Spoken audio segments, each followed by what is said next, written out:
Meet Jinu, a guy who's basically married to one game, Tower of Trials. While everyone else is still struggling through early levels, he's already conquered everything. Not just cleared it, he's the only player in the world to reach level 100, the undisputed rank 1. But the moment he finishes the game, reality begins to change. The world of Tower of Trials becomes real. Skills, monsters, and systems all bleed into everyday life. For Jinu, it's the perfect scenario. He knows everything, every mechanic, every hidden trick. This is his world now, and he's completely in control. Just as everything starts going perfectly for him, Truck-kun decided to say hi, and Jinu is left in a 10-year coma, removed from the very world he was meant to dominate.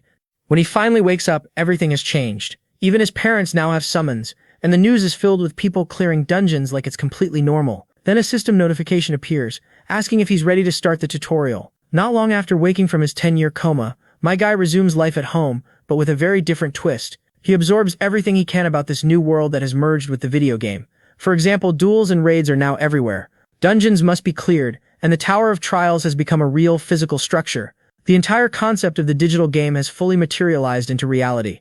3 years after this strange merging phenomenon, humanity has adapted and now coexists with the evolved world. A low-ranking scroll could at best give you a D rank, but most rewards ended up being F rank. Higher-level scrolls offered better chances, going up to S rank, but with this one, a D is the best Jinu can hope for, and I definitely don't mean his package. Jinu is just praying for something usable. He'd even settle for an E rank if it came down to it. Bro just wants something workable. With that hope, our boy tears open the summoning scroll, activating its effects.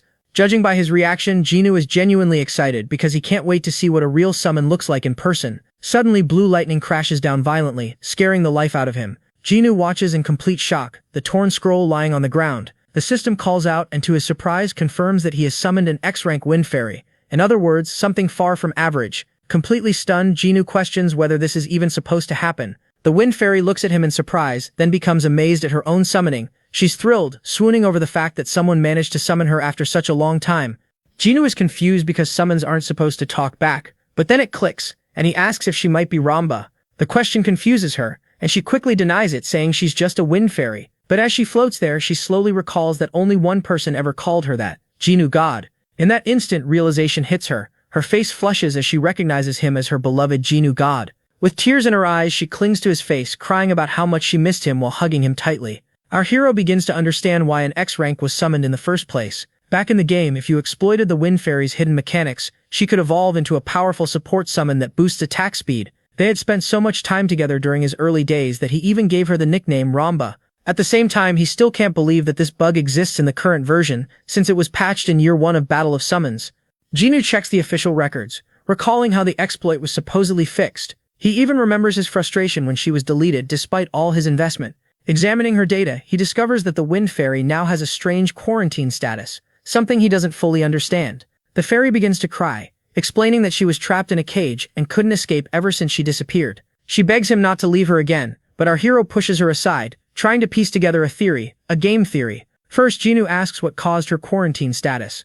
The question startles her, and although she tries to remember, a sudden headache stops her, as if something is preventing her from recalling the truth. She puts on a cutesy act, suggesting that some external force sealed her memories, but Jinu isn't buying it and tells her to just say what she can remember.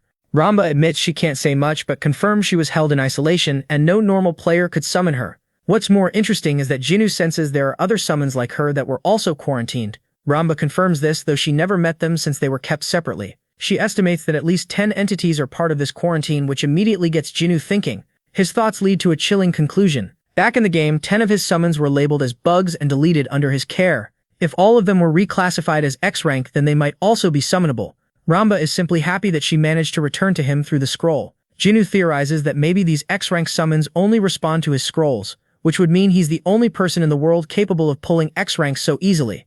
He suspects this might be a hidden reward for clearing the 100th floor during his final run. To test his theory, he opens another scroll, wondering if every drop guarantees an X rank. The next summon appears, a gorilla. Unfortunately, his theory falls apart because this one is just a trash F rank, proving that X ranks are still based on RNG. Still, Jinu sticks to his original strategy. He just needs to farm summoning scrolls until he collects more X ranks. If he can reclaim all 10, he'll become even more overpowered than he was at his peak. Turning to Ramba, Jinu tells her to stop calling him Jinu God, because it sounds lame. More importantly, his name is already well known, and that kind of attention would only bring trouble. Right now he lacks information and isn't prepared to deal with that. The moment people see him pulling X ranks, they'll start targeting him like there's a bounty on his head. Suddenly, a rumbling shakes the ground. Both of his summons panic. As the system prepares to move him forward, his first task appears. A beginner dungeon, a simple trial meant to get him started. Jinwoo feels a bit uneasy. He may have cleared thousands of dungeons in the game like a no-life, but this is real life now. It's a completely different situation. Taking a deep breath, he admits he's scared, but reminds himself that he won't be fighting directly, and that this is just a tutorial. With that reassurance, he steps forward as the system instructs him to head toward the entrance. Once inside, Jinwoo is slightly taken aback. The environment is far more eerie than he expected, and the dungeon confirms his entry, signaling the start. Following the tutorial, the system explains that dungeon battles use team-based summons, with up to 5 per side. Since he currently has 2, Wind Fairy and Gorilla, the system prompts him to assign them to his slots. Jinwoo reflects that the safest strategy is always entering with 5 summons. Going in with just 2 is risky but not impossible. After all, he's fought uneven battles thousands of times before. Knowing the mechanics inside and out, Jinwoo selects yes and assigns his summons. With both monsters ready, it's time to face the enemy. A low growl immediately puts him on edge. The opponent is a gray wolf and the objective is simple: defeat it to escape. First, Jinwoo assesses it as an F-class monster. Then a shield forms around him, protecting him in a honeycomb-like barrier just like in the game. But in reality, the stakes are far higher. Once that shield breaks, a single hit means instant death. No respawns, no second chances. Straight to the Shadow Realm. The wolf's intimidating aura doesn't help, even if it's only F rank. Jinwoo sends in his gorilla like a rocket, but the idiot just stands there roaring instead of attacking. It's so slow that even the wolf hesitates. Embarrassed, Jinwoo quickly orders the fairy to step in.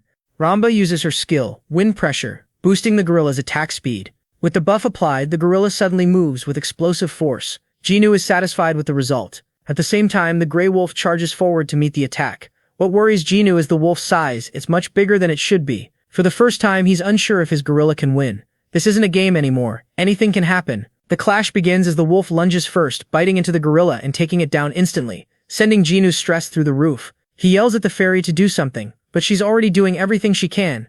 With another boost, the gorilla surges forward and lands a powerful punch straight into the wolf's throat, knocking it back several feet. One last time, Ramba pours in her energy, pushing the gorilla to its limit. Empowered, the gorilla leaps and slams down with a devastating blow, tearing into the wolf's body. It follows up with a relentless barrage of punches, making sure the monster stays down. When it finally stops, Jinwoo and the fairy watch nervously. But in the end, Gorilla Boy stands victorious, having successfully eliminated the threat. It even roars in excitement as it celebrates. Our hero finally feels relief after surviving his first dungeon and is rewarded with 2 strength runes. In the next scene, we shift to the city, where Jinwoo's younger sister Ajin is making bank, earning around 200,000. 3 years ago, she picked up a new profession as a rune farming player. In other words, she dives into low-level dungeons and sells runes like a merchant to players who need them. She took on this role after hard times hit their family following Jinwoo's disappearance, but luckily she managed to obtain a C-class summon with a rare 1% drop rate. Thanks to her shadow elf, she can safely farm runes and make money with ease. Ajin checks her phone and is surprised to see her brother calling out of nowhere. She asks if he's already discharged, while he immediately calls her a rune peddler to her face. The comment annoys her since it downplays her profession, and she quickly corrects him, telling him to call her a farming player instead. Our boy decides to play along and asks her where the synthesis center is located. Ajin explains that it's in the player zone, just as expected. Ever since the Tower of Trials manifested in the real world, people had to establish special areas for game-related activities. That's how the player zone came to exist. It houses synthesis and enhancement centers, all conveniently built near the tower. In the next scene, Ajin sits across from her brother at a table, explaining that real-world locations like Jamsil and Hyundai have essentially become Towers of Trials. So far, Korea only has those 2, but the player zone he's looking for is located around them. Jinwoo realizes it makes sense to place player facilities close to the towers. More importantly, Ajin becomes curious about what rank he obtained. Keeping things simple, he tells her he only got E and F rank summons, which excites her since even E ranks have about a 5% drop rate. Our boy stays casual, not revealing that he actually hit the jackpot. Still, he asks for her help since he wants to adapt to the system as quickly as possible. In return, he offers her some pocket money, even though Ajin admits she earns far more than him. Teasing her, he jokes that he might become the world's greatest player through some twist of fate. Ajin doesn't buy into his delusion, believing that players like Rachel or Xenos are untouchable, basically gods from another level. Jinwoo, however, takes it as a challenge and simply asks her to show him the player zone so he can see it for himself. As they walk, Ajin learns that he summoned a wind fairy, which she finds strange since she's never heard of that type before. Curious, she asks him to show it, but he refuses, which offends her because they're supposed to be siblings. Jinwoo instead asks her to show her summon first, and Ajin confidently agrees, telling him not to be too shocked. Honestly, he's curious what kind of summon gives her this much confidence. The answer is a C-rank shadow elf, and his face instantly turns blank. It's not even anything special in his eyes, which annoys Ajin since she believes summons like this are considered elite among players. Deep down though, Jinwoo sees C ranks as nothing more than fodder, units he wouldn't even bring into a dungeon. He politely greets the elf and even asks if it can speak Korean or say hello, but both Ajin and the summon stare at him like he's lost it. Ajin is completely confused by her brother's strange behavior, but in reality he's testing whether all summons can talk. It turns out this one can't. Ajin even points out that summons aren't supposed to speak, giving him a reality check after dealing with Ramba. Now it's his turn to show his summon, but he straight up ghosts her and refuses. Ajin feels betrayed, like she just got scammed by tech support, while Jinwoo avoids showing anything because Ramba can talk and would draw attention. She calls him a scumbag and chases after him. Later, Jinwoo arrives at the player zone, which feels like a completely different world. The Jamsil area looks drastically different since the towers appeared, with corporations tearing everything down. It makes sense. No one wants an amusement park next to a tower filled with danger. At the same time, Jinwoo finds the idea thrilling. Jinwoo reminds her clueless brother that dungeons make the area dangerous, so it's not a place for fun. While that's true, Jinwoo can't help but feel excited seeing things in real life that he only experienced in the game. He quickly spots the exchange zone, where players trade items like scrolls and runes. It brings back memories of his time in the game, especially when he used to spend alongside his whale-rich friend. Jinwoo also points out the information desk, suggesting he use it whenever he needs help beyond the basics. Since he's a beginner, she recommends enrolling in an academy near player headquarters. Jinwoo reassures her that he'll be fine, believing he already has everything he needs. His focus is on growing stronger on his own within the zone. Ajin is still worried, but Jinwoo tells her to head home while he stays behind for a bit. She finds his behavior strange since his discharge, almost like he's a different person. Still, she convinces herself that he's just trying to work hard in his own way, and decides to keep an eye on him when needed. They say their goodbyes, and later Jinwoo finds a secluded area where no one will notice him. He immediately summons Ramba, who excitedly greets him at full volume. He quickly shuts her up, telling her to stay quiet. Confused, the fairy doesn't understand, but Jinwoo firmly instructs her never to speak out loud in the real world. He explains that their conversations would attract attention, so she's only allowed to talk inside dungeons. With that settled, Jinwoo shifts his focus to his next goal, earning money to fund dungeon raids. Checking his balance, he realizes he's completely broke, just like a typical gamer in real life. Reality hits hard when he sees he only has 12-1 to his name. The thought of going back to part-time jobs makes him miserable. While others might suggest asking his parents for help, he refuses. His mother already works 3 jobs just to support the family, and asking her for money would feel like disrespecting her efforts. Feeling useless, he accepts that he has to start from scratch. The reason Jinwoo became unbeatable in the game was because he never spent real money. He was completely free to play and still reach the top, which honestly sounds unreal. That mindset gives him hope that he can climb from zero again. Suddenly, his eyes widen when he sees a transfer of 500,000 points. Shocked, he checks the source and realizes it's from his mother, who sent him money knowing he would never ask for it himself. The gesture overwhelms him. This is the same woman who cared for him during his 3-year coma, enduring countless struggles. Truly the definition of a selfless parent. Jinwoo wipes his tears, grateful for her kindness, and swears to succeed no matter what to make his family proud. 3 lost years won't stop him. He's determined to use every second to rise again and gather the resources he needs for dungeon raids. That determination leads him to buy 3 more summoning scrolls. His first objective is to build a proper team. He pulls a slime mass and a horned butterfly, both F ranks, but his luck turns around with the 3rd summon, an E rank poison lizard. That's already a solid outcome, beating the odds twice in just 5 pulls. The poison lizard has decent abilities, though he absolutely hates using the slime mass and is forced to keep it for now. Honestly, it's got a face only a mother could love. With his team assembled, Jinwoo prepares to raid more dungeons and push their growth further. The system revolves around farming, hunting, and opening scrolls, and Jinwoo is more than ready to grind. If he can recover all of his X-rank summons, he'll have the power to crush every obstacle standing in his way. His main plan is to acquire and recollect the remaining X ranks. With the initial preparations finished, it's time for the real work. Jinwoo searches for a dungeon location. In the game, it was simple since he just had to tap a spot, but now he's curious about how the real system works. It surprises him to the point that he even startles himself and others. That's because he learns that having a summoned creature alone isn't enough to enter a dungeon. Gates appear all over the country regardless of location, and difficulty is measured through energy emissions for ranking. But no matter how easy a dungeon is, people can't just enter freely unless they are officially registered. Our boy sulks because he has the worst luck imaginable. The fact that he awakened after this law was implemented hits him even harder. His little fairy is currently his only comfort since she supports him. Feeling slightly better, Jinwoo pats her head before suddenly receiving a call from his sister. Ajin asks when he's coming home for dinner, but he tells her he'll eat on his own. He then asks about the player registration process, which she conveniently forgot to mention. Jinwoo already knows she didn't bring it up, but in reality, the regulation is recent. Too many people were dying inside dungeons, forcing the government to introduce strict policies. The situation became so chaotic that agents now hover around every gate to verify entries and prevent new incidents. Jinwoo realizes how slow and tedious the process is, but it also makes him wonder if it's intentionally designed to control players. If everyone became a player chasing wealth, the entire social system could collapse.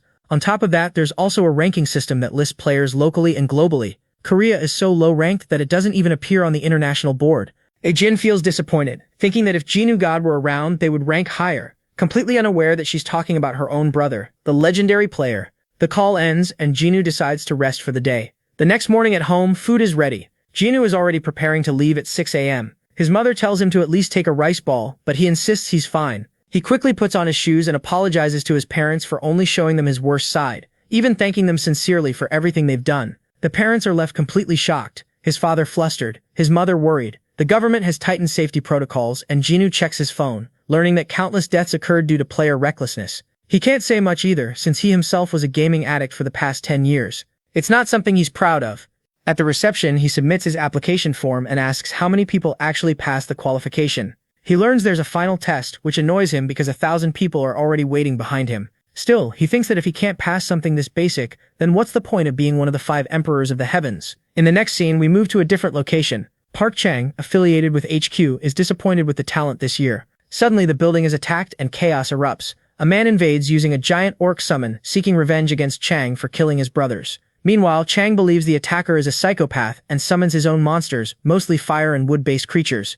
The HQ is under attack, and while everyone panics, our boy remains calm until he realizes he's been dragged into something far bigger than expected. The bystanders panic and place their hopes in Chang. Jinwoo senses a gang-related conflict. Noticing the attacker in a sharp suit clearly has a vendetta. What shocks him is how even real-world criminals now use advanced summons. Chang shouts for an emergency and orders everyone to summon shields. Jinwoo does the same, while Ramba almost speaks again before he quickly shuts her up, reminding her to stay silent in public. The orc charges in and the battle begins. Chang's fiery butterfly unleashes small meteors, but the orc tanks every hit, growing more aggressive. Chang starts getting pushed back, and Jinwoo realizes the situation is worse than expected. If he intervenes, he'll be dragged into the conflict too. His goal was only to observe, but now he's forced to decide. As the orc brings down its axe on one of Chang's summons, Jinwoo steps forward. Chang tells him to stay back, but Jinwoo instead analyzes the situation and points out a crucial mistake. The orc has a fire resistance buff that activates at specific timings, making fire attacks ineffective unless timed correctly. Chang observes carefully and confirms the glowing effect on the orc's body. Taking advantage of this, he adjusts his strategy. He commands his flame turtle to prepare another fire spell and fires it at the correct moment. This time, the attack lands perfectly. Chang celebrates as the weakness is finally exposed. The wood-type summon destroys the enemy's support creatures, leaving the attacker exposed. Then the flame turtle and flame butterfly combine attacks, overwhelming the orc completely. Soon, all enemy summons are wiped out and the attacker's shield breaks. Now cornered, the man attempts to surrender, bracing for the consequences, but a vine creature quickly restrains him, ignoring his pleas. Chang coldly declares that gang members are to be executed on sight. The criminal cries and begs, but it's too late. With a snap of Chang's fingers, the man is brutally killed, his body reduced to nothing. The fight ends. The crowd cheers for Chang's victory, praising him loudly, but Jinwoo is horrified. Everyone is completely unfazed that a man was just killed in front of them. That moment makes him realize the world he knew has already changed. Survival will require far more resolve than he expected. Chang approaches Jinwoo and thanks him sincerely for his earlier help, saying it allowed him to eliminate the terrorist. Grateful, he offers a reward. Using this opportunity, Jinwoo reveals that he hasn't registered at headquarters yet. The man is completely stunned by this information because this is the same kid who just gave him excellent combat advice while still being a total beginner. Chang asks for his ID card, assuring him that it's all they need for verification. Jinwoo hands it over, and Chang promises that a reward will be given after a quick background check. Satisfied, our boy leaves, while Chang quietly watches him go and immediately contacts a friend, forwarding some data. He wants a full investigation into Jinwoo's background. In the next scene, our boy hands a pastry to the fairy for staying quiet, and she happily eats it. Even though Jinwoo understands that players usually struggle with their summons, he finds it surprisingly easy to keep her satisfied with something this simple. Still, something about all this is bothering him. Even though he didn't plan to get involved, everyone inside that building would have died if he hadn't stepped in. The world is different now, and he can't fully adapt to it yet. Jinwoo knows he has to keep climbing by hunting stronger targets. Summoning scrolls are essential for him, especially if he wants to recover the remaining X-rank beasts. His priority list includes the drill instructor and the explosion dragon mage. Luckily, both can still be obtained from low-rank scrolls. With that in mind, Jinwoo decides it's time to make his next move. Later, Chang's report comes in, and it completely shocks him. The new kid was hospitalized for 3 years, which explains why he was unregistered. That also lines up with the timeline when the world changed. However, what he can't understand is how quickly the kid decided to pursue registration right after being discharged. Looking over the file again, Chang has to question if what he's seeing is real. Trying to stay composed, he personally calls the examiner and replaces them, deciding to oversee the test himself. Something about Jinu's adaptability is too unusual to ignore. To Chang, this feels like watching a miracle in motion. Meanwhile, Jinu arrives at the waiting area with a visibly disappointed expression. There are too many people, and as an introvert, he's already overwhelmed. Everyone is here for training and certification, meaning passing this stage will take time. Still, Jinu remains calm, sitting quietly and acting like he's already above it all. Soon the examiner appears, and it turns out to be Park Chang-suk himself. The first part of the test is a written assessment. Later, when Jinu meets Chang directly, the man mentions he didn't expect to see him here so soon. Chang calls it fate and asks about his training progress. Jinu, however, remembers it differently. Earlier, during a lecture, he was bored while sitting with Ramba. They were even teaching one of his old game combinations, which he found unimpressive in real time. Chang then brings up the reward application and says he has one more question before proceeding. The question surprises Jinu. It's whether he's a gamer. Jinu is stunned. Apparently, gamers is now an official term used for people who played Battle of Summons in the past. Around 70% of rankers fall into that category. Chang assumes this because Jinu was casually talking about buffs like an experienced player. Jinu confirms it, which immediately changes Chang's expression. He asks about his experience, but Jinu doesn't want to admit the full 10 years, so he simply says 1 year. That alone shocks Chang. Most rankers couldn't even last half a year, so hearing 1 year makes him visibly impressed. Meanwhile, Jinu is confused by his reaction. Chang then presents the rewards. Jinu is given 2 choices. One is instant player registration along with a possible HQ position, and the other is a cash reward of 5 million won. Chang clearly expects him to choose registration since it's objectively better, but Jinu instantly chooses the money instead. That decision shocks everyone. Turning down both registration and a job offer makes no sense to Chang, but Jinu doesn't care. He believes he can register on his own and has no intention of joining HQ. His priority is summons. Later in the player zone, a staff member recognizes him and explains the practical exam rules. He must clear a dungeon, specifically the Tuesday dungeon, and faster completion means a higher grade. Chang observes from afar, still stunned by the rejection. Even more surprising is Jinu's exam sheet. He wrote so much about runes and summons that the examiners were genuinely impressed. Some even believe he will become a ranker soon. With explanations finished, Jinu is allowed to enter the gate. Inside, a shield forms around him as the dungeon begins. The environment is filled with toxic slime monsters, and the objective is simple: defeat them and escape quickly. Jinu activates Ramba's buff ability, boosting his summons, especially the gorilla's attack speed. The dungeon is structured like a maze, and most players get lost trying to reach the boss. However, Jinu recognizes the optimal route immediately. The slimes are slow, so the best strategy is to rush straight to the boss. Following his instincts, he and his summons take the shortcut. But then red warning screens appear. The boss has spawned earlier than expected. A massive slime towers over him. Without hesitation, Jinu sends Gorilla forward. The gorilla leaps and slams down with crushing force, powered by Ramba's buff. The impact obliterates the slime in a single hit. What follows is a barrage of punches, reducing the monster into nothing but paste. Even F-rank enemies suddenly look dangerous under this power. Jinu becomes more excited as he realizes how strong his summons can become. Within moments, the boss is defeated, and the dungeon is cleared in 5 minutes. For Jinu, this still feels slow compared to his old game records, where he cleared dungeons in under a minute. Shockingly, this performance breaks the Korean record, unlocking an achievement. Jinu is stunned, but he receives 3 advanced summoning scrolls and 2 abrasives as a reward. What confuses him most is that this best record is still only 5 minutes. Meanwhile, HQ is in chaos, trying to process the new record. At first, they assume it's Kang Gyeon, but they quickly realize it's someone unknown. Jinu, a name that doesn't even appear on the ranker list. Yes, a non-ranker has broken the record, the #1 record at that. A formal meeting is immediately called to discuss the achievement. Everyone is impressed, but Chang is the most hyped of all, practically convinced the kid is a generational talent. In other words, he wants to secure him no matter what, or at least prevent any other country from taking him, for the sake of national survival. Chang strongly recommends that they register him as a player immediately, since time attack records are divided into national and global rankings. The previous Korean record was 6 minutes, while Rachel holds the global record at 2.5 minutes, and now Jinu has completely shattered the Korean record on his very first attempt. Because of that, Chang believes a normal evaluation is pointless. Someone like this deserves special treatment.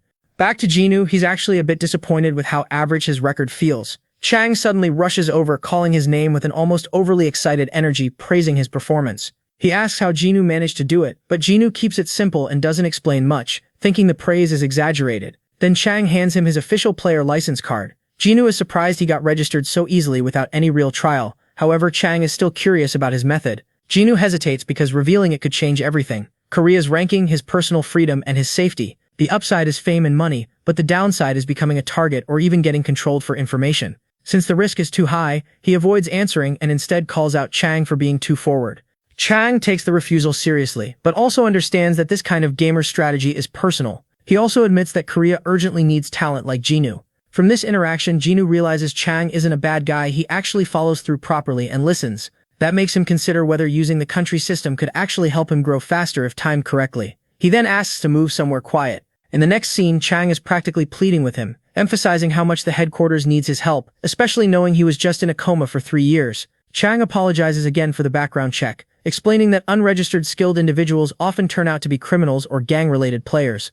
Jinwoo feels slightly annoyed, thinking there's no point in investigating him further anyway. Chang agrees, but also notices something unusual. Most people feel pressured when national support is mentioned, but Jinwoo remains completely calm as if he fully understands his own value. While casually sipping coffee, Jinwoo asks what exactly the country can offer him. Chang quickly responds that he can provide full cooperation, though it sounds vague. He explains that as an assemblyman, his position is tied to public elections, meaning strong results could increase his authority. In short, he's a politician looking for leverage. He then asks Jinwoo to support him so he can in return provide full assistance. But the offer feels underwhelming to Jinwoo since there's no clear personal reward. Still, he agrees under one condition, a 1-month trial period. During that time, he'll focus on his own growth and decide later if cooperation is worth continuing.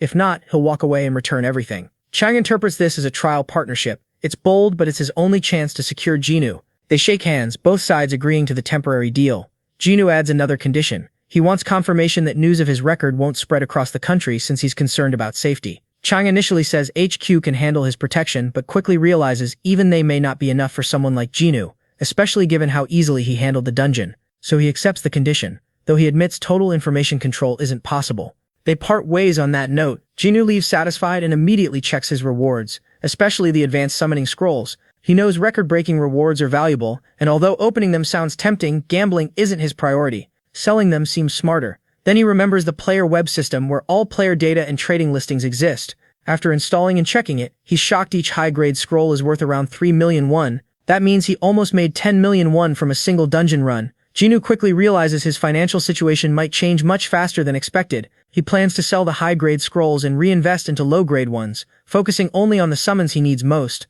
However, when he checks low-rank scroll prices, he's confused. They're listed at 5,000 won each despite being easy to farm. The market is flooded with sellers, yet prices remain fixed. Realizing he needs more information, he calls his sister Ajin again. After explaining the situation, she tells him the HQ buys scrolls in bulk to support rankers. That's why the minimum price stays at 5,000 won. However, she adds that the system might change soon since it was created during the early era and HQ no longer needs as many scrolls. That information immediately gives Jinwoo an idea. He hangs up and decides to meet Chang again the next day. Chang is happy to see him and asks what he needs. Jinwoo requests large quantities of low-level scrolls instead of high-grade ones, which surprises him. Most players want the opposite. Jinwoo asks for as many as possible, and Chang explains that HQ processes around 50,000 low-grade scrolls daily, meaning supply is not an issue. He briefly worries Jinwoo might be trying to resell them, but Jinwoo clarifies there's no point since the market is already saturated. Chang becomes even more intrigued by his thinking. Jinwoo isn't acting like a normal player, his strategy is completely different. Still, Chang agrees, but he has one condition of his own. All he wants in return is a single piece of information that could benefit HQ given his position and responsibilities. If he gets caught supporting him behind the scenes, public trust in him will collapse. So if Jinwoo can provide useful information, it has to be treated as a formal business transaction instead. In other words, our boy realizes nothing is being handed to him for free, which is fine since he doesn't want favors anyway. He agrees to the deal and starts explaining the concept of shaving seconds off achievement records. Normally, clearing a dungeon in first place grants 3 high-grade scrolls as a reward, but the same reward can be obtained again if another player breaks that record. In short, players can repeatedly beat the record by even 1 second, effectively resetting it and farming rewards over and over. This turns time attacks into a system for stacking scrolls. On top of that, it benefits the Korean Association as a whole, since stronger players improve national rankings. Chang admits they've already experimented with the idea, but most players haven't properly used it yet, so there's still room to apply it.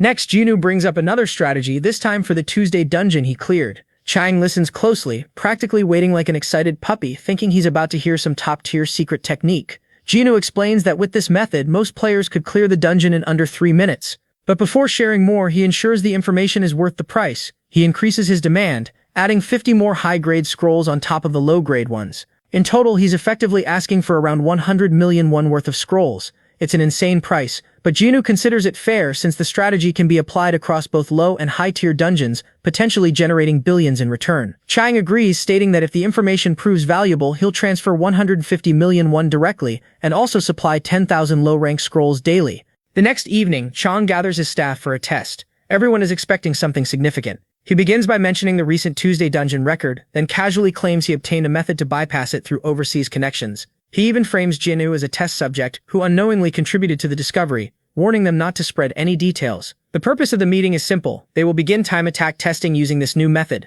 The key summon involved is the Poison Lizard. The Poison Lizard is roughly human-sized, classified as a brawler-type summon, tough and durable. However, it's unpopular due to how difficult it is to raise compared to other summons. Most players overlook it, except for one crucial trait. Its diet consists mainly of slimes. That single detail makes it perfect for the Tuesday dungeon. With it, fast clears become possible. In the next scene, players proudly report 4-minute completion times, confirming the method works. The once ignored Poison Lizard is suddenly celebrated as an essential summon. A few days later, news of the record spreads across the country. Chang fully realizes Jinwoo is far beyond an ordinary gamer. He decides to form a dedicated support team around him, selecting 3 skilled members with different specialties. Meanwhile, Jinwoo stares at his bank account, completely stunned by how rich he suddenly feels. He wonders why he never earned money like this before. But what excites him most is the 10,000 summoning scrolls he now has access to. Since Chang kept his promise, Jinwoo prepares to hold up his end of the deal. He sets up Ramba for another attempt. Water is poured onto the ground, and the Wind Fairy begins praying to every god she can think of, begging for an X-rank summon. Then the scrolls are opened, one after another. Thousands of summons are revealed, but most are junk. After opening 3,600 scrolls, Jinwoo is left exhausted with nothing valuable obtained. The fairy tells him it's unrealistic to expect an X rank so easily. She explains that summoning her was pure luck, basically god-tier RNG. In reality, even 100,000 low-rank scrolls might not guarantee an X-rank summon. Confused, Jinwoo asks if she understands the system properly. She explains that summons are tied to roughly 10% of the global population, meaning hundreds of millions of possible entities exist. X-rank summons, however, are isolated and unique. This shocks Jinwoo, though he's more focused on the fact that pulling one X-rank out of hundreds of millions is basically lottery-tier difficulty. Ramba adds that he is likely the only person in the world capable of summoning X-ranks, but Jinwoo just sulks, realizing how impossible the odds really are. She also mentions that some summon groups have already been fully removed from circulation, making them unsummonable forever. Still, the odds remain brutal. Jinwoo briefly considers switching strategies to mid-tier scrolls, but that brings new problems: cost, efficiency, and scarcity. In the end, he realizes he has no choice but to work within the current system. He opens another scroll with Ramba assisting him. 2 weeks pass. After opening around 140,000 scrolls, he still hasn't obtained a single X rank. During this time, he even moves closer to the player zone for convenience, refusing to rely too heavily on his parents. At the synthesis center, Jinwoo notes how much the building has changed along with the rest of the world. What used to be a famous hotel buffet is now a system facility. He holds ticket number 125 while Ramba nervously tells him not to mess up. Inside, he registers Ramba into the synthesis system and begins upgrading her by sacrificing multiple summons as materials. Her level increases to 21 along with improved intelligence. Ramba celebrates her growth excitedly, but Jinwoo remains unimpressed. This result came after 140,000 scrolls, and the maximum level is 100. At this rate, he feels like he'll die before ever reaching the peak. More days pass, and Chang checks on progress reports. His team is fully established, and his focus shifts entirely toward Jinwoo. He learns that Jinwoo continues opening scrolls non-stop every single day. Even today, he purchased more using the 150 million won, still trying to get them at lower prices whenever possible. Unfortunately, the management bureau is already growing suspicious and raising concerns about the supply of these scrolls. Chang still can't understand why Jinwoo would invest so heavily in something like this, but he's certain the kid knows something they don't. Because of that, he agrees to the ridiculous proposal of selling each scroll at half price. The suggestion shocks his subordinate, who immediately warns that it will cause major problems. But the assemblyman remains calm, believing the talent they're dealing with is destined to become a national hero. In his mind, supporting Jinwoo now means he will later be credited as the one who invested in him early. That's why he considers this decision worth it. He also tells Byungjin to keep everything confidential, limiting knowledge of the deal to himself, Jiao, and Tai Seo. Meanwhile, we return to Jinwoo, who is once again suffering through thousands of scroll openings. He's visibly drained, and even the Wind Fairy is starting to question how long this is going to continue. To ease the situation, a new figure arrives, Yu Jia, a stunning member of his new support team. She informs him she's here regarding the proposal. Jinwoo asks about the discount arrangement, and she carefully explains that they will be providing him a 50% discount on scroll purchases. The news leaves him completely stunned. On top of that, she mentions an additional 100 million won budget allocation as part of his operational support. For Jinwoo, it feels like everything is suddenly leveling up to another dimension of luxury. Gia reminds him not to leak any of this information, though she assumes he wouldn't anyway. She also mentions it's meant to strengthen their working relationship, something Jinwoo has no complaints about. After she leaves, Jinwoo finally feels what real support from the assemblyman looks like. It pushes him to think even more seriously about pulling an X-rank summon as soon as possible to repay that trust. Back to grinding, he continues opening thousands more scrolls. Still nothing but F-rank trash. No progress at all. At this point, he's gone too far to stop. He starts praying desperately for the explosive dragon mage. And then finally, it happens. After what feels like endless suffering, the gacha gods respond. Both Jinwoo and Ramba are left speechless as the explosive dragon mage is successfully summoned. Jinwoo is overwhelmed with emotion, even tearing up, feeling like all his frustration has finally paid off. For a moment, it feels like he's reached the end of his struggle, but he doesn't stop. There's a phenomenon known as a momentum luck, where rare summons tend to appear back to back. Trusting this, he opens another scroll, and unbelievably, it works again. The drill instructor appears. Jinwoo is completely overwhelmed, crying tears of joy. After weeks of failure, he has finally obtained the exact summons he wanted. The drill instructor is an X-grade summon specialized in training and growth acceleration. While not a combat powerhouse himself, he dramatically boosts the strength development of other summons. He immediately recognizes Jinwoo and bows, acknowledging their bond. Ramba and the drill instructor also share a strange familiarity, as if they've all been connected before.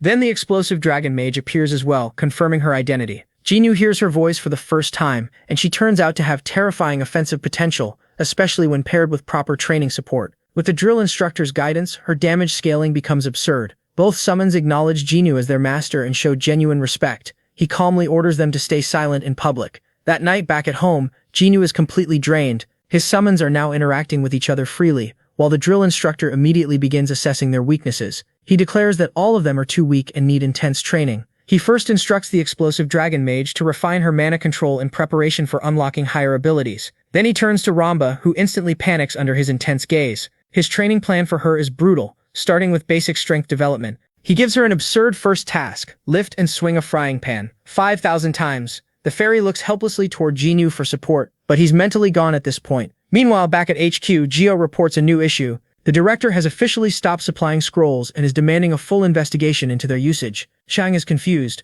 wondering why the director suddenly cares about something like this. Geo suspects interference from Hisu, another assemblyman and Chang's political rival. If scroll supply stops, Jinwoo's growth will also be affected. Chang is frustrated but receives an unexpected call. Jinwoo himself, saying he no longer needs additional scrolls. Still, Chang remains wary of Hisu's interference and plans to deal with it later. Later, at Guanokon Mountain, Jinwoo prepares for his next dungeon. He wears a simple tracksuit and studies the area.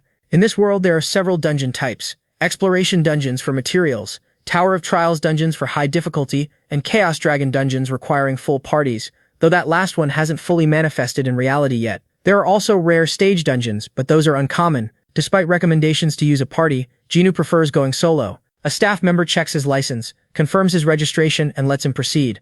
Inside, Jinwoo is immediately met with chaos. A full-scale battle is underway. Humans versus monsters. This is a subjugation-type dungeon already in progress. Soldiers are barely holding the line as waves of orcs push forward. For a moment, it feels familiar to him, just like a game.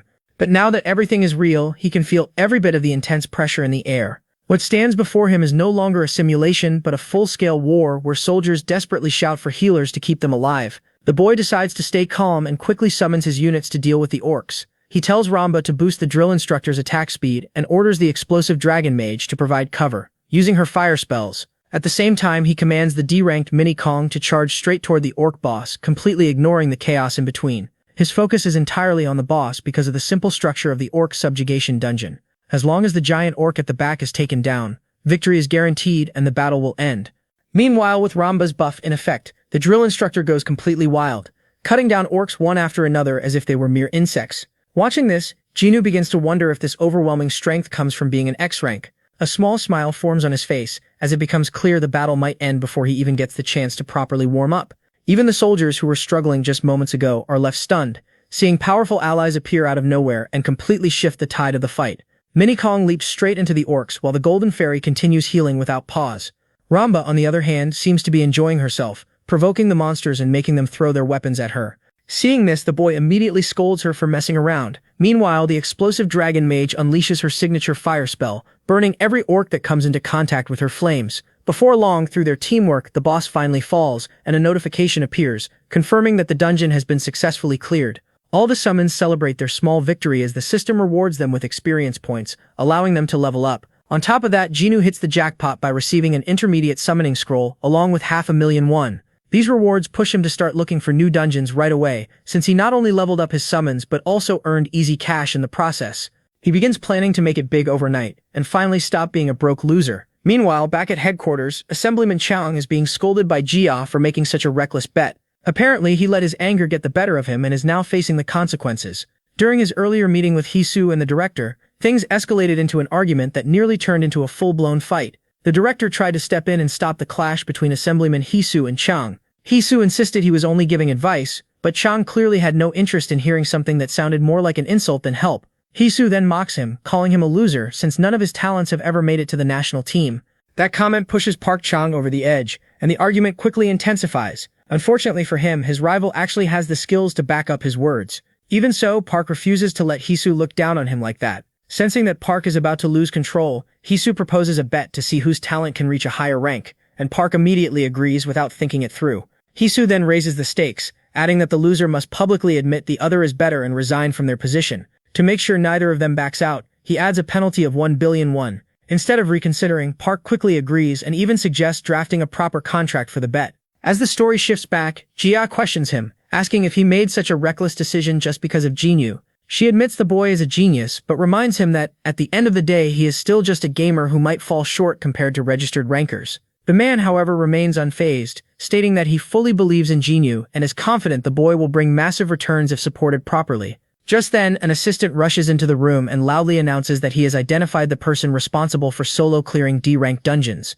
It turns out to be none other than Jinwoo. Hearing this, the assemblyman is left speechless, his mouth hanging open.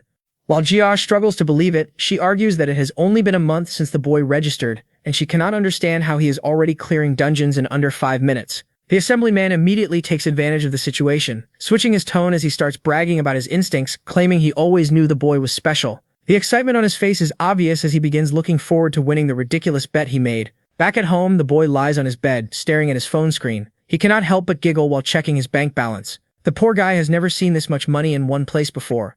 After farming D-rank dungeons non-stop, he managed to stack up a solid 16 million. The intermediate scrolls turned out to be his biggest source of income, earning him some seriously huge profits. He drops to his knees and basks in the reward of all that hard work, convincing himself he might actually be the chosen one.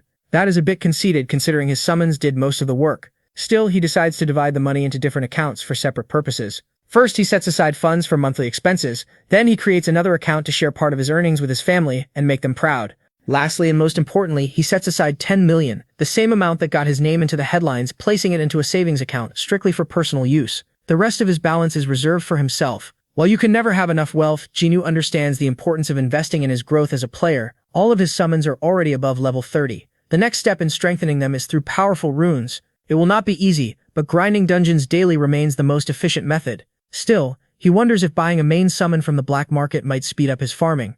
Suddenly, his jaw drops when he sees how expensive C-rank summons are. A weak-looking Thunderbat still costs an eye-watering 20 million. That is not even the worst part. B-rank summons start in the hundreds of millions, and as for A or S rank, none are available at all. He sighs, realizing that B-rank summons are incredibly rare. Even so, it does not discourage him much. He always knew the day would come when he would need outside assistance.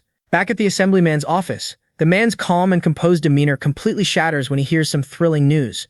Another request has arrived from the star player, Jinwoo. The moment he hears the name, he practically starts fangirling like a kid on sugar. He eagerly asks what the request is about, seriously frightening the poor staff member delivering the message. The assistant simply shows him the list, which contains every summon Jinwoo wants to purchase. The total climbs past 1 billion won as if it were pocket change. The assemblyman's eyes nearly pop out of their sockets at the audacity. He lets out a dry laugh, wondering if the boy truly believes such an amount can be arranged overnight.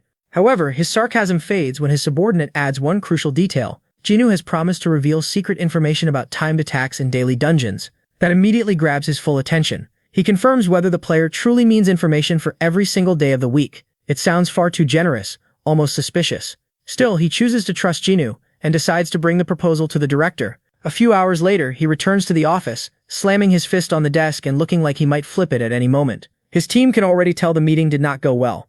The director rejected the proposal outright, even though it could have pushed their company to the top of the industry. Watching him fume, Jibber quietly thinks she wishes every manager had that much passion. When his subordinate asks what happened, the assemblyman explains that the director wants solid proof of Jinwoo clearing dungeons first. Their demand feels ridiculous since the player needs money to buy summons that will help him clear those dungeons. Jibber agrees that missing this opportunity would be a huge mistake. Seizing the moment, she calmly suggests that selling priceless dungeon intel for only $1 billion might actually be undervaluing it. Her lips curl into a confident smile as she offers a simple solution. She can cover the payment herself. Hearing this, Assemblyman Park recalls that Jia is not just an employee with bold opinions. She is the heir to the Daesung family group, someone who received the finest education and has collected achievements throughout her life. Unlike the rest of her family, however, she has always been more interested in players and dungeons than corporate affairs. And right now, the player who fascinates her the most is Jinwoo, the rookie who went from nobody to clearing dungeons as if it were a side hobby. Now that he is offering an exclusive deal, this feels like the perfect opportunity to recruit him into her own agency before anyone else can. The assemblyman's current position comes with countless restrictions, but this arrangement would give him full freedom over future profits. No need to beg for approval. Still, he hesitates and asks if she is truly comfortable betting such a massive sum on a player with an uncertain future. The high-class lady responds with a cheeky smile, asking if he even knows her current bank balance. She assures him money will not be an issue. All she needs is a single meeting with the player. After that, she is confident she will have him firmly in her grasp. Later that evening, she sits alone by the window of a fine dining restaurant. That is when her awaited client finally arrives. Looking sharp in a perfectly tailored two-piece suit, Jinwoo feels slightly surprised at how quickly the assemblyman agreed to the arrangement. From his perspective, all he did was request a formal meeting in exchange for a bit of secret information. It is his first time in such a luxurious place, one that makes even five-star hotels seem underwhelming. The line of waiters welcoming him at the entrance almost makes him feel like a true boss. Just then, a graceful voice calls out to him, leaving him completely speechless. He is stunned to finally meet the woman he has only ever seen on his phone. The Daesung company heiress truly has everything one could ask for. She is intelligent, beautiful, and backed by a powerful family. Honestly, name a trait and she probably has it. Never in his wildest dreams did he imagine that the genius constantly making headlines would be working with HQ. Curious why she is sitting alone, he asks if no one else will be joining them. She smiles softly and explains that she was the one who reached out to him, not Mr. Park. Soon, exquisite dishes are placed neatly in front of him, as Jia delivers the unfortunate news that HQ cannot afford to provide the resources he requested. Mr. Park did everything he could to persuade his higher-ups, but he was met with rejection after rejection. The boy remains completely calm, saying it is a shame they cannot help. He casually adds that he is confident he can climb to number 1 even without their support. However, she surprises him with a new proposal, sliding a drink toward him. She reveals that she plans to establish a management firm built specifically for him and him alone. He nearly chokes trying to process the generosity of the offer. In his eyes, it is an incredible deal. Owning a company would mean zero restrictions, driven purely by profit, which just happens to be his specialty. Still, that is not even his main motivation. This is also a golden opportunity to strike a deal with someone capable of buying his secret information at the highest price. Jia adds that she, along with the entire Daesung group, will unconditionally support him with whatever he needs. Within seconds, he is completely disarmed by her confidence. He bluntly admits that it is hard not to like her. She praises him in return, calling him a talent who deserves such treatment. She tells him they will discuss the finer details of his contract later. For now, she suggests he greet the summons he ordered. Jinwoo's jaw drops. She actually fulfilled his request before he even signed anything, almost as if she already knows he will not refuse. She flashes a smug smile and tells him to think of it as a gift of appreciation. The next day in the mountains, his little sister searches for him at their usual spot. He has not contacted her for an entire week, and on top of that, he suddenly moved out to live on his own. She is clearly annoyed when a gorgeous woman walks past her, leaving her speechless. She does a double take, feeling like she has seen that face somewhere on social media. Her brain struggles for a moment before it finally clicks. It is the national icon Jia, who seems to be looking for the same person. Nearby, the boy is breaking a sweat from intense morning drills. His summons look even worse, practically collapsing from exhaustion. Just then, they notice someone approaching. Jinwoo turns and spots Jia climbing the stairs, clearly not dressed for exercise. He is genuinely surprised to see her there. She calmly says she is impressed to find him training this hard so early in the morning. Together with his summons, he actually looks like he has formed a proper party. Then she offers him yet another token of appreciation. A screen suddenly appears before him, stating that Jior wishes to initiate a trade. A warning message pops up, advising him to carefully review the trade terms before accepting. The system exists to help players support one another, but if anyone attempts to scam the other party, there are serious consequences. The system literally strikes offenders with lightning as punishment, so honesty is strongly enforced. Right before his eyes, he sees Jior's entire collection of summons listed for transfer. In exchange, she asks for absolutely nothing. Without hesitation, he presses accept, and just like that, her entire collection becomes his. Immediately after, he bows to her repeatedly. This gift is far beyond anything he believes he deserves. she brushes it off, saying it is not a big deal, and suggests they move on to the actual contract. She has already decided on the company name, a combination of their surnames. The profit distribution is just as generous. Jinwoo will receive 70%, she will take 25%, and the remaining 5% will go to Mr. Park. The poor man deserves a comfortable retirement someday. Of course it is not charity. Park will continue supporting them from his position inside HQ.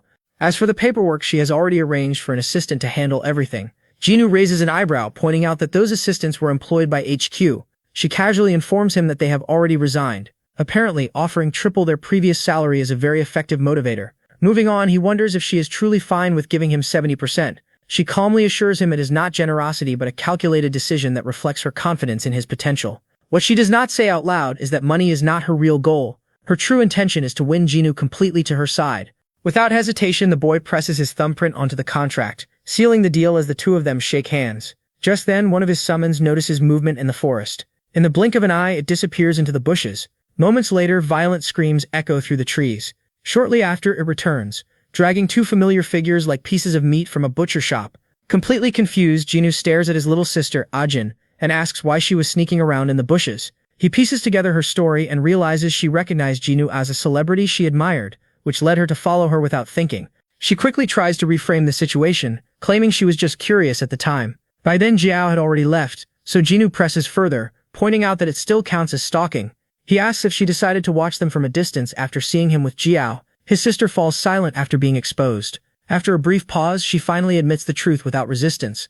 Right after that, she jumps toward him and demands to know how he even knows Jiao, and how he managed to meet someone like her. Jinwoo explains that his contract includes a clause requiring him to introduce his family to Miss Jiao. He adds that she had planned to meet them formally anyway. His sister immediately begins to swoon at the thought of meeting her idol with the family. Before he can continue, she cuts him off again, pressing for more details. He begins explaining that he used to be a well-known gamer who once held the record for clearing low-rank dungeons faster than anyone else. Because of that, he frequently visited headquarters and eventually met Jia by chance. She asks if it is the same game he used to play on his phone all the time. Jinwoo panics at the risk of exposing his identity as Jinwoo God. He quickly claims it was a different game and that he only played for about a year. His sister catches the hint and remarks that it still sounds impressive, even if the game itself was trash. She then teases him, asking if all that time he wasted on games has finally paid off. Deep down, Jinwoo knows he can trust the family that has taken care of him for the past 3 years, but he still refuses to put them in danger. He decides he will only reveal everything once he is strong enough to protect them completely. Ajin points out that he kept this information from her all this time, but Jinwoo replies that he always intended to tell her eventually. He asks her to keep it a secret for now until he personally explains everything to their parents. She struggles to believe what she just heard, but Jinwoo insists he has his reasons for staying silent. Eventually she agrees despite her doubts. In the background, Ramba can no longer handle the weight of the dragon mage and finally collapses under the strain. At the same time, the drill instructor corners her shadow elf, making it visibly anxious. Jinwoo quickly tells Ajin to pair the shadow elf with a shadow wolf, explaining that without the wolf, its efficiency drops to less than 10% of its full potential. She is surprised to hear that, especially since the summon is completely new to her.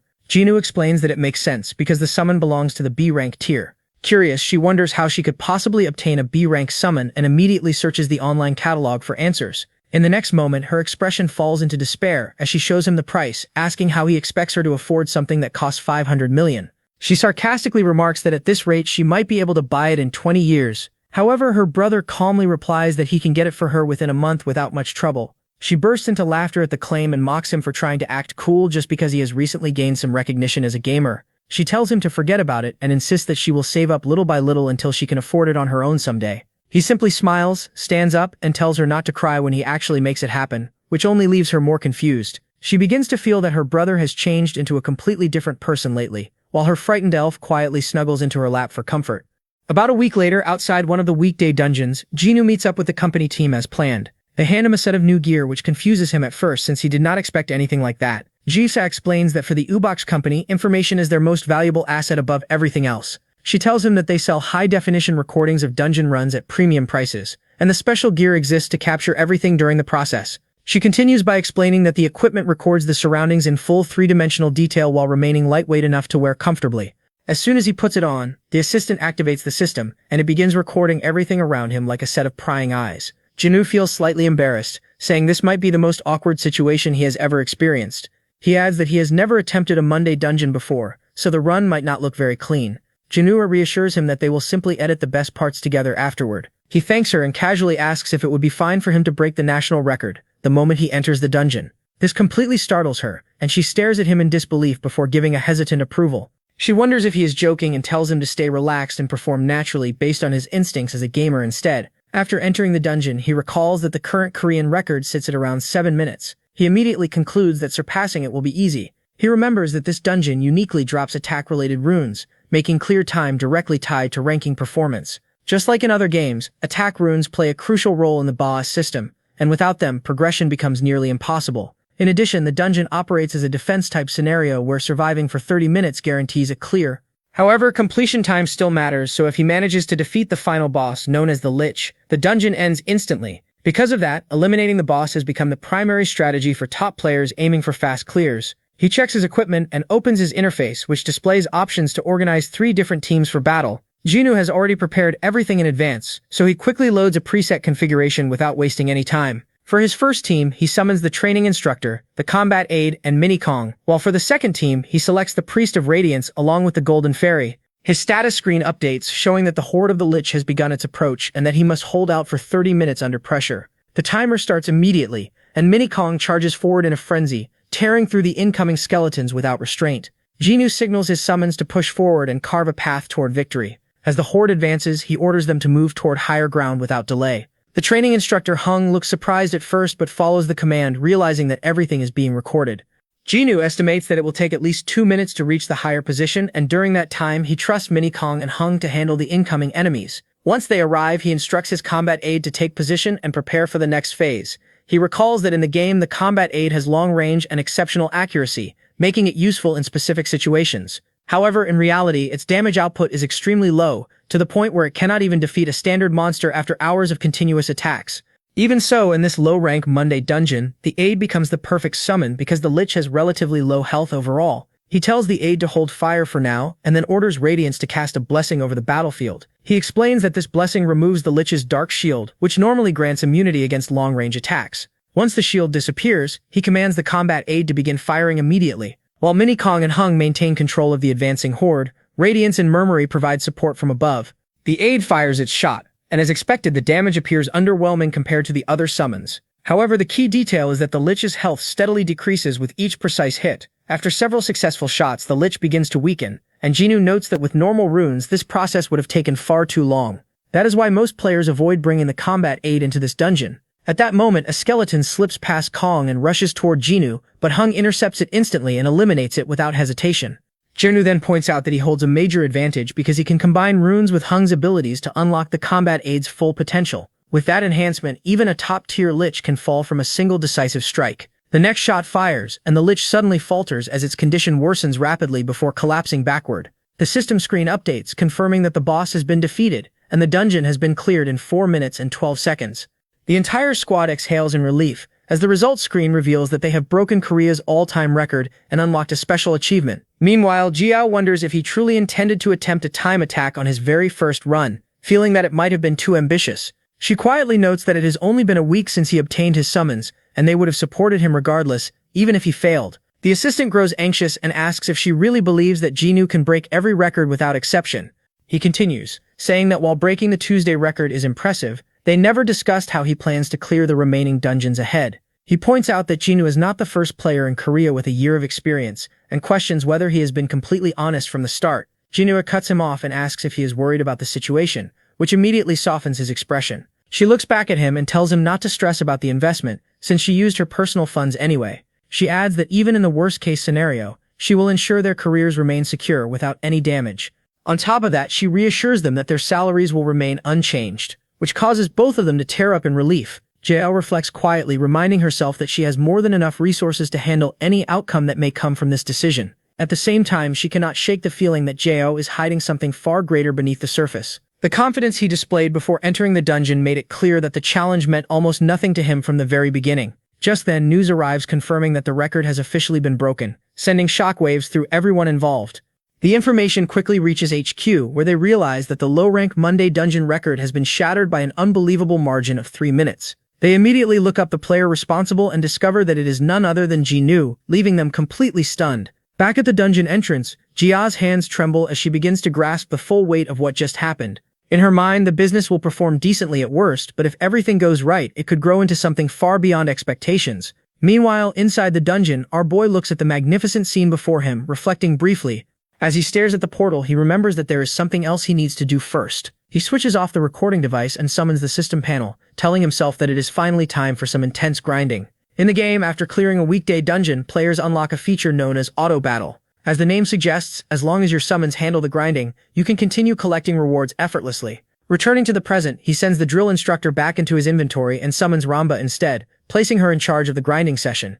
This surprises her, but Jinwoo explains that he is not using Hung because he wants him to train the others. He teasingly asks if she would prefer to train as well, which makes her freeze instantly. The poor fairy is thrown into a flashback of her brutal training under the ruthless instructor, who pushed her beyond her limits.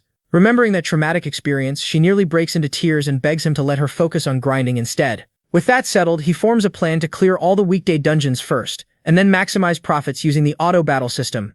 This approach has an added benefit, as the summons will continue leveling up while grinding, making the process extremely efficient. With everything decided, he takes his leave while the Wind Fairy happily waves him off, relieved that she has escaped further torture. As soon as he steps through the portal, he is greeted by an unexpected sight. His team members have rolled out a red carpet, treating him like a celebrity. Trying not to overthink it, he hands over the equipment and asks Jia if that will be all. She assures him that they will do everything possible to keep his identity from leaking. To her surprise, Jinwoo says that he no longer cares about that. Instead, he looks her directly in the eye and asks her to prioritize protecting his family. He points out that Korea's gangs are both powerful and dangerous, but if their focus remains solely on him, they can provide better protection. Jinwoo pauses for a few seconds before agreeing, promising to use all her resources to ensure their safety. Sometime later, our hero returns to his first dungeon and uses his spotted lizard summon to set yet another record, this time finishing in nearly 3 minutes. Although he makes the run look presentable on screen, his actual skill level is already good enough to compete on the world stage. By using speed runes on the lizard along with buffs from the Wind Falcon, breaking the record becomes effortless. After finishing, Jinwoo turns off the recording and returns to the real world. The following day, he enters the Wednesday dungeon, which takes place in a frozen wasteland. This dungeon is known for its unique mechanic, a movement debuff that slows players down to a crawl, making progress extremely difficult. Shivering from the cold, he summons his Frost Cat, Wind Falcon, Titanium Golem, Horn Fairy, and the explosive Dragon Mage. Together, their cold resistance abilities make the environment manageable. As Jinwoo surveys the battlefield, he spots massive white gorillas charging toward them. He immediately orders the Titanium Golem to move forward and activate its shield while the Wind Falcon provides a speed boost. The entire team rides atop the golem like a moving fortress, pushing forward at full speed despite the harsh terrain. As they advance, Jinwoo struggles to keep himself from getting sick, having underestimated how rough the ride would be. The snow gorillas launch powerful snowball attacks, but the golem absorbs everything without difficulty. Not only that, it suddenly leaps upward as if gravity does not apply, scaling the side of the mountain with ease. Jinwoo then signals the Dragon Mage to prepare, drawing her attention to what lies ahead.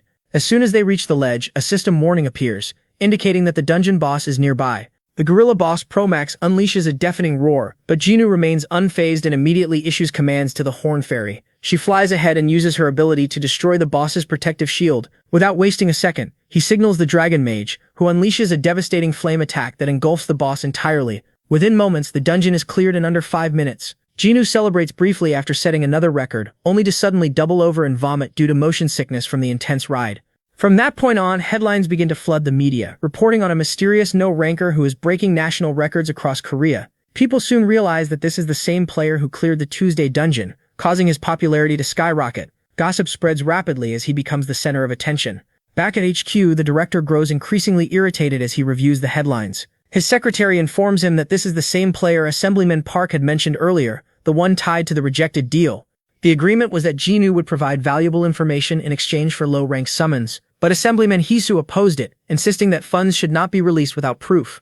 The director closes his eyes, realizing that the information had been legitimate all along. Taking a deep breath, he admits that while Hisu had a valid concern, results are what truly matter in politics. If they had supported Jinwoo from the start, their influence would have skyrocketed by now. Frustrated, he shifts the blame onto Hisu, claiming he squandered a once-in-a-lifetime opportunity. Without hesitation, the director orders his secretary to contact Jinwoo directly. Now that it is clear he is not a fraud, they must bring him back at any cost. Meanwhile, the system mechanics become clearer. Monday and Wednesday dungeons reward runes, while Tuesday dungeons provide abrasives. Thursday dungeons, on the other hand, grant skill books. Although they do not offer overpowered abilities or skills beyond what the drill instructor can unlock, they still provide valuable enhancements for players. Because of this, Jinwoo does not bother with Sunday dungeons, as they offer the same rewards but with significantly higher difficulty. That is why the group chooses to rest on Sundays instead. In Thursday dungeons, players are immediately thrown into a boss fight upon entry. In this case, the Dirt Golem boss has incredibly high defense. Most players rely on White Wolves to reduce its defenses, but Jinwoo takes a different approach. Instead of relying on strategy alone, he overwhelms it with brute force and raw damage. Before starting, he switches off the recording device, knowing that this kind of run would not appeal to viewers. After all, most players do not have access to X-grade summons capable of replicating his strategy. To them, it would feel less like guidance and more like watching someone play with unfair advantages. Our boy makes up his mind to guide others by telling them to lower the boss's defenses using White Wolves before unleashing extreme damage dealers. Climbing onto his titanium golem, he recalls that the Dirt Golem's weak point is its head, which is why he uses his own golem to even the odds. As his summons prepare for battle, he commands them to focus all attacks on the head, a strategy that would make even Thor proud. The two giants clash in a brutal fistfight, while the drill instructor unleashes an ancient refined technique to carve through the Dirt Golem with precision.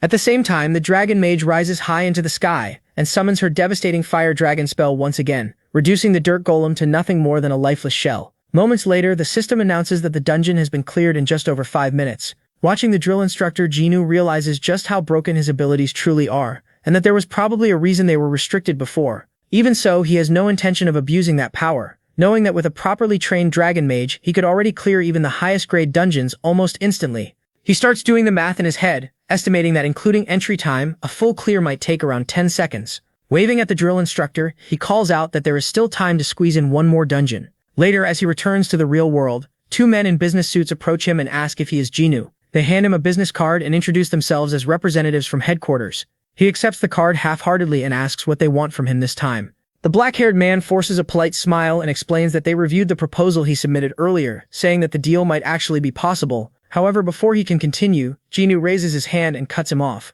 With a calm smile, he tells them not to bother anymore. Both men are caught off guard by the sudden rejection. Jinwoo simply smiles, thinking back to how trusting and generous GA has been compared to the strict and greedy nature of headquarters. He explains that he is already affiliated with a company, and if they wish to discuss anything further, they should contact GA through his agency. With that, he walks away, leaving the two men completely confused. The brown-haired man guesses that it might be the same GA from the Daesung group, while the other decides it is best to return and investigate further. Deep down, however, he cannot shake the feeling that they have just missed out on a massive opportunity. Meanwhile, our hero stands atop a large rooftop, scanning the surroundings and deciding that the location will do. Shifting into preparation mode, he recalls that the Friday dungeon is completely different from the others. Instead of relying on summons to fight, it requires the summoner to physically traverse the area and clear it. That is why he has chosen to begin training ahead of time. Jinwoo summons a Sky Wyvern, a massive blue dragon-like creature, and peers over the edge, feeling a wave of fear despite having a protective shield in place. He calls out to his wyvern, asking if it is ready, then climbs on as they take off into the sky. At first, he keeps his eyes tightly shut out of fear, but he slowly opens them and realizes that the experience is far more enjoyable than he expected. Gaining confidence, he urges the wyvern to fly faster. Sometime later, he arrives at an unmarked island off the coast and summons the Dragon Mage along with the drill instructor. The instructor immediately praises his speed, but Jinwoo brushes it off as nothing special. The Dragon Mage then mentions how difficult it was when they first learned to ride wyverns, reminding him that they once trained with both wyverns and dolphins. When she praises him again, Jinwoo blushes slightly and thanks her, which leaves the drill instructor looking oddly dejected. Turning his gaze toward the ocean, Jinwoo declares that it is time to practice riding dolphins as well. He hypes them up, saying that learning from experienced riders like them will be the fastest way to improve. A few days later, the Friday dungeon finally opens. This dungeon is unique because it can reward top-tier runes. At the start, Jinwoo summons his Wind Falcon and orders it to grant him a speed boost. Taking his position, he waits for the countdown. The moment it begins, he bursts forward, skillfully dodging the incoming projectiles. Moving at incredible speed, he dashes past obstacles and decides to take a hidden route. Instead of crossing the water normally, he leaps into the ocean and summons his Sky Dolphin. Grabbing onto its fin, he takes a deep breath and dives beneath the surface, avoiding all the obstacles above. After reaching the other side, the dolphin launches into the air, and Jinwoo immediately summons his wyvern. Appearing right beneath him, it allows him to land smoothly on its back before soaring into the sky. From there, he flies over the remaining obstacles with ease, bypassing the entire course in a way that makes the designed path seem irrelevant. The rest of the run becomes effortless as he glides straight toward the finish line. Moments later, the system announces that the dungeon has been cleared. Jinwoo celebrates as he realizes he has completed it in just over 2 minutes, completely shattering the South Korean record. As a result, he receives a special reward for his performance. Flashing a confident peace sign, he rides off into the sky with his wyvern, marking yet another overwhelming victory. After clearing the Friday dungeon, it was noted that the Saturday dungeon had also appeared as black smoke rose from the dense forest. Jinnu controlled his summoned beast, directing it to retreat from the blazing flames behind them, while the large bird flew away from the forest. As the monsters were burned to ashes, the system announced that every monster had been annihilated and that the dungeon had been cleared with a time of 0 hours 3 minutes and 40 seconds. Later that evening, beneath a rocky mountain, as flocks of weary birds returned to their nests, it was recorded that the Sunday dungeon had likewise been cleared in record time. Jinnu and his companions attacked a humanoid monster, whose golden eyes shone as it spat blood. When the enemy collapsed, the system declared victory against a Grandmaster opponent and confirmed that the dungeon had been cleared. As Jinnu helped Pokryong to his feet, Ramba lay sprawled over Hongyo's head and commented that it had been quite a workout, while Hongyo observed that this was the result of all their training. Pokryong praised Jinnu, stating that he had performed remarkably well. Jinnu then wiped the sweat from his brow as the system congratulated him for shattering the South Korean national record with a time of 0 hours 13 minutes and 20 seconds, prompting him to sigh in relief as he remarked that all the low-grade dungeons had finally been cleared. Looking at the clear time of -0 hours 14 minutes and 50 seconds, he added that he needed to clear at least the high-tier dungeons and properly equip runes and skills before having the stats to consider the Tower of Trials. Recalling the image of himself standing before the towering structure, he reflected further on this goal. In the present, as Ramba gestured animatedly with Hongyo and Pokryong, Jinnu wondered whether 2 years would be enough. While the three continued their noisy banter, he calculated inwardly, glanced at his inventory, and considered the high-grade summoning scrolls he possessed, questioning what he should do with all the clear rewards. Meanwhile, at Ubayek's office, sunlight streamed through the window as Jia focused on her phone, reading headlines reporting that Hunter News claimed Dawek Jinnu had shattered every daily dungeon record. Broadcast reports questioned who Jinnu truly was, and Jia reflected that the entire world was losing its mind over him, reasoning that it was only natural after he had broken every record in a single week. She then called for Mr. Kim Byung, who immediately looked up from his computer and responded respectfully. When she asked about the video editing progress, he explained that he had completed the final cut, but hesitated. Another colleague asked if there was a problem, prompting him to clarify that it was not exactly an issue. He picked up the remote, turned on the large screen, and explained that even while editing, he could hardly believe what he was seeing, asking if they wanted to take a look. He added that the Thursday and Sunday dungeons had been omitted according to Jinnu's request. On the large screen, Jinnu was shown clinging to a sky dolphin as it moved beneath the sea. Jinnu sat watching intently, her fingers resting against her lips. In another scene, Jinnu held tightly to the dolphin's fin as it carried him through the ocean depths, and in another he rode a sky wyvern flying over the sea. Witnessing this, Jinnu exclaimed that it was impossible. As Jinnu quickly cleared the challenge while riding the wyvern, the footage continued. After the video ended, Kim explained that both Jinnu's strategy and his execution were on another level, adding that it resembled a performance. Jinnu Sanashid questioned whether such a feat was even possible, while a colleague expressed concern that even a perfectly produced film could not replicate something like this. Kim responded that even if they sold the footage, people would likely criticize them for being unable to reproduce it. However, Jiao stared at the footage and concluded that it only proved how incredible Jinnu truly was. She then outlined her plan, stating that before selling the footage, they should buy up every summon featured in the videos. Kim immediately understood and remarked that she intended to corner the market in advance. Jiao confirmed this and added that they needed to extract maximum profit from the information. Kim grabbed a tablet and said he would purchase as much as possible within their budget, but Jiao instructed him to disregard the budget and buy everything, adding that she would take out a loan under her own name if necessary. She typed rapidly, imagining herself securing maximum loan limits and gaining full support, and concluded that once the loans were secured and the summons purchased, it would be time to sell the information. Continuing her work, Jaya announced that the sales would be exclusive to players registered with the South Korean National Headquarters, with video information for Monday, Tuesday, Wednesday, Friday, and Saturday priced at 100 million Korean won, and text information for Thursday and Sunday at 10 million Korean won. She added that all daily dungeon strategy guides would also be available for sale. Kim, sweating nervously, asked if it was acceptable to sell them at such a low price, but she explained that the strategy information would act as bait to sell the summons and would also benefit national progress. Another colleague asked how much they should list the cornered summons for. Jia paused before stating that C-rank summons should be priced at 200 million and B-rank summons at 1 billion. The employee reacted in shock, noting that this was 10 times the current market rate and questioning whether it would be too expensive. Thinking of wyverns, golems, and falcons, Jia explained that as the information spread, demand for those summons would naturally skyrocket. Imagining horned fairies, she added that since they controlled most of the supply, buyers would have no choice but to purchase from them. As she prepared to finalize the listing, she concluded that it was time to reap the rewards of her investment in Jinnu. My boy is being treated as an investment now. The employees behind Jia were stunned, and Kim asked if this was real, while she smiled faintly. On the screen, a revenue report displayed total sales of 377 billion Korean won. Shocked, the employees reacted in disbelief, but Jia questioned why they appeared discouraged when they had only just begun. Although her hands trembled, she tried to steady herself, realizing that the summons she had bought for 1.3 billion had grown into such an amount, and she reflected that Jinu's influence was immense. After calming herself, she declared that the business model had been proven, and that it was time to begin the real investment. The two employees remained stunned, one searching for his glasses while the other asked what she meant. Turning to them, she suggested that they should first buy a building, while they muttered that it was all because of Jinu. Meanwhile, Jinu sat on a park bench checking his phone. Seeing his account balance of 54,357,762 Korean won, he smiled in satisfaction, thinking that he had earned 54 million Korean won in a single week by selling high-grade scrolls. Beside him, Ramba remarked that the money could buy countless cream buns.